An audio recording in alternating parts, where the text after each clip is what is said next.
2013 में Los Angeles के Cecil hotel में पानी का एक प्रॉब्लम आ रहा था। पानी बहुत ही काला आ रहा था एंड पानी से एक रॉटन स्मेल आ रही थी। होटल में सभी बहुत ही प्रॉब्लम में पड़ चुके थे। जब उस होटल के वाटर टैंक को इंस्पेक्ट किया गया तब उसके अंदर से एक इंसान की लाश मिली।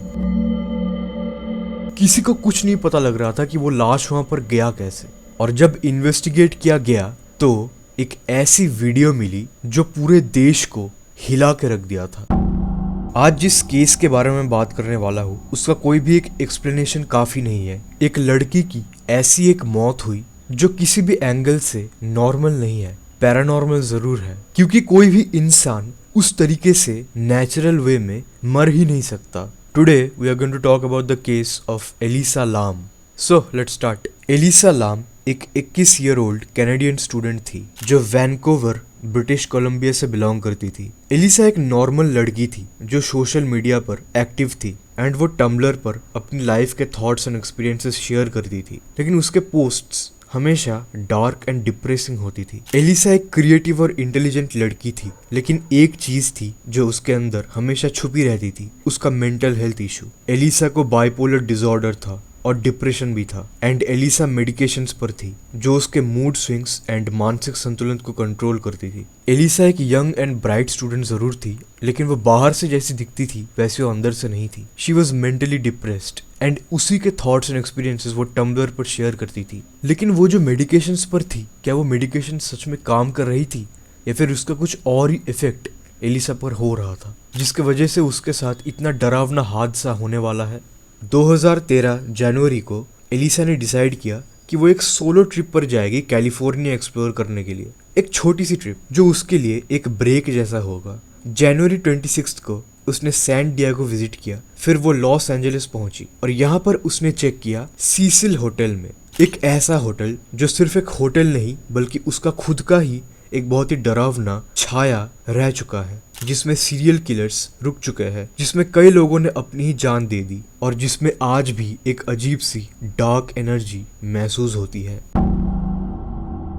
सीसिल होटल का अगर मैं बात करूं तो उसके ऊपर ही अलग से 2-3 वीडियोस बन जाएंगे, क्योंकि उसी होटल में थे रिचार्ड रामिरेज जैसे सीरियल किलर्स एंड उस होटल में बहुत लोगों ने खुदकुशियां भी की। उस होटल में जो भी जाता था those people were not healthy. मतलब ये कहना गलत नहीं होगा कि वो होटल खुद में ही एक हॉन्टेड होटल था।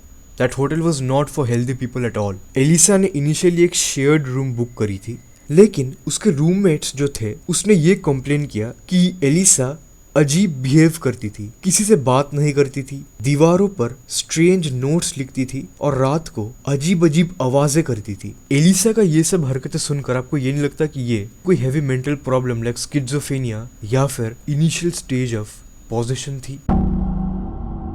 होटल मैनेजमेंट ने एलिसा को एक प्राइवेट रूम दे दिया और ये था एलिसा का आखिरी दिन जिसमें उसको किसी ने नहीं देखा। 31 जनवरी 2013 को एलिसा लापता हो गई। उसके पेरेंट्स उसे फोन करके कांटेक्ट करने की कोशिश करते रहे, लेकिन कोई रिस्पॉन्स नहीं मिला। और तभी फरवरी 13, 2013 को एक वीडियो रिलीज होता है जो पूरी दुनिया को हिला के रख देता है। ये वीडियो सीसिल होटल के एक सीसीटीवी फुटेज था जो एलिवेटर के अंदर शूट हुआ था। एलिवेटर के एक कोने में एक कैमरा होता है और उसी एक कैमरे में, एक सिक्योरिटी कैमरे में, एक ऐसा वीडियो रिलीज होता है सीसिल का जो इतना डरावना था एंड इतना अजीब था। लाइक क्या ये लड़की पागल थी या फिर उसके साथ कोई एक्चुअल डिमोनिक एंटिटी या फिर सैटानिक एंटिटी थी? इस वीडियो में एलिसा एक अजीब तरीके से बिहेव कर रही थी। उसने एलिवेटर के अंदर जाके मल्टीपल बटन्स दबाए, लेकिन एलिवेटर का दरवाजा बंद ही नहीं हो रहा था। वो अंदर से बाहर झांकती है जैसे कोई उसे फॉलो कर रहा है। वो बार बार एलिवेटर के बाहर आती है, हाथ हिलाती है, किसी से बात करती है, लेकिन फुटेज में एलिसा के अलावा और कोई भी वहां पर नहीं थी। तो वो किससे बात कर रही है? वो इवन ऐसे एक्ट कर रहा था लाइक वो किसी से झगड़ा कर रहा हो, अपने हाथ और उंगलियों को अजीब तरीके से हिला रहा है और फिर वो एलिवेटर से चली जाती है और उसके कुछ सेकंड्स बाद एलिवेटर का दरवाजा, उसका डोर बंद हो जाता है। ये एक इतना क्रीपी वीडियो है। आई नो कि आपने इस वीडियो को पहले भी देखा होगा कहीं, बिकॉज ये है ही इतना क्रीपी और इस वीडियो का बैक स्टोरी भी इतना डार्क है। Like she is like talking to someone, लेकिन कोई वहां पर है ही नहीं। वो ऐसे एक्ट कर रही है लाइक वहां पर कोई उसके साथ है, किसके साथ वो झगड़ा कर रही है या फिर किसी से वो बचने की कोशिश कर रही है, but no one is there. क्या ये सच में कोई मेंटल इलनेस का इफेक्ट था या वो किसी और दुनिया से किसी को देख रही थी। सबसे बड़ी शॉकिंग चीज तो अब होने वाली है। एलिसा को मिसिंग हुए 19 दिन बीत चुके हैं। एलिसा कहाँ पर है किसी को नहीं पता। वो फुटेज जरूर मिला लेकिन एलिसा कहाँ पर है किसी को नहीं पता। कुछ दिन बाद होटल के जो गेस्ट थे और होटल के सभी ने एक कंप्लेन किया कि उनके रूम का पानी अजीब स्मेल कर रहा है और काला पड़ गया था। लाइक कोई एनिमल या फिर कोई इंसेक्ट जब मर जाता है और वो पच जाता है, रॉट हो जाता है, तो उसके शरीर से गंदी बदबू आती है। वैसा कोई बदबू इस पानी में से आ रहा था पूरे होटल में। जब होटल के मेंटेनेंस वर्कर सैंटियागो लोपेज पानी के टैंक चेक करने के लिए रूफटॉप पर गया, तब उसने जो देखा, टैंक के अंदर में एक इंसान का लाश वहां पर तैर रही है। एंड वो लाश कंप्लीटली लाइक वहां पर बहुत दिनों से है एंड वो ऑलमोस्ट डिसॉल्व हो चुकी है। एंड टैंक के अंदर जो थी वो एलिसा ही थी। उसके कपड़े टैंक के अंदर मिले, उसका रूम की भी वहां पर ही था। सबसे बड़ी बात यह है कि पानी के टैंक का जो कवर था वो इतना हेवी था कि वो किसी इंसान अकेला उसको हटा भी नहीं सकता। तो एलिसा अंदर गई कैसे?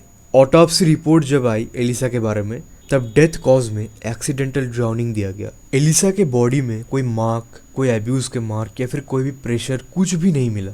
ऐसा लग रहा था सबको कि अगर ये लड़की खुद उस टैंक के कवर को हटा के उसके अंदर जाके डूबा नहीं तो ऐसा कोई हो ही नहीं सकता। एंड एक और चीज कि अगर उस टैंक के कवर को भी हटाया भी तो एक अलार्म बजेगा। लाइक उसको कोई भी कभी भी हटा नहीं सकता क्योंकि ऑफकोर्स उससे पानी जाता है पूरे होटल को, राइट? तो उसको अगर कोई हटाया भी तो एक अलार्म बजेगा। लेकिन ऐसा तो कुछ हुआ ही नहीं।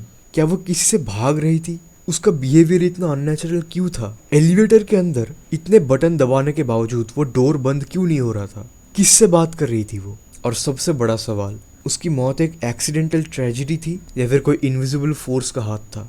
इन सबको अब मिलाओ, कितना एक डिस्टर्बिंग एंड अननेचुरल एंड एक क्रीपी एनवायरनमेंट है। एलिसा पहले से मेंटली ठीक नहीं थी, बाइपोलर डिसऑर्डर था। बाइपोलर डिसऑर्डर अगर मैं बोलूँ तो एक ऐसा इंसान जो कभी भी बहुत डिप्रेस्ड हो जाती है और कभी भी एकदम हाई हो जाता है। एक टाइम वो एकदम लो चली गई, इतना लो कि एकदम लाइक वो सेल्फ हार्म भी कर सकती है अपने आप, और कभी कभी एकदम हाई। तो वो मेंटली ठीक नहीं थी। और उसके बाद उसने चेक इन किया सीसिल होटल में, जिस होटल का खुद का ही एक अलग डार्क चेहरा है। और उसके बाद वो अपने रूममेट्स के साथ अजीब बिहेवियर करती थी, वो दीवारों से बात करती थी, अजीब अजीब आवाजें करती थी। और उसके बाद वो video and ultimately her death. This is complete paranormal, complete paranormal. क्या वो सच में मेंटली पागल ही थी या फिर she was possessed? I can say one thing, she was not alone. Elisa का केस हमेशा एक अनसॉल्व्ड मिस्ट्री रहेगा। और आज भी अगर आप लॉस एंजलिस जाए, सीसिल होटल का वो एलिवेटर वैसा ही है। मैंने जब इसके बारे में देखा तो मुझे ये कंप्लीट सब कुछ बहुत ही अजीब लगा। लाइक ये बहुत ही डिस्टर्बिंग एक चीज़ है। एक लड़की जो कि पागल है मेंटली, वो मेडिकेशंस ले रही थी और उसके बाद ठीक होने की जगह क्या वो बढ़ गए उसका डिसऑर्डर। आपका क्या ख्याल है उसके ऊपर? And thank you so much इतना दूर तक ये वीडियो को देखने के लिए। एक लाइक कर देना एंड अगर ऐसे वीडियोस और देखने हैं तो सब्सक्राइब कर देना। मैं चला अगला वीडियो बनाने, तब तक के लिए हैव अ नाइस डे।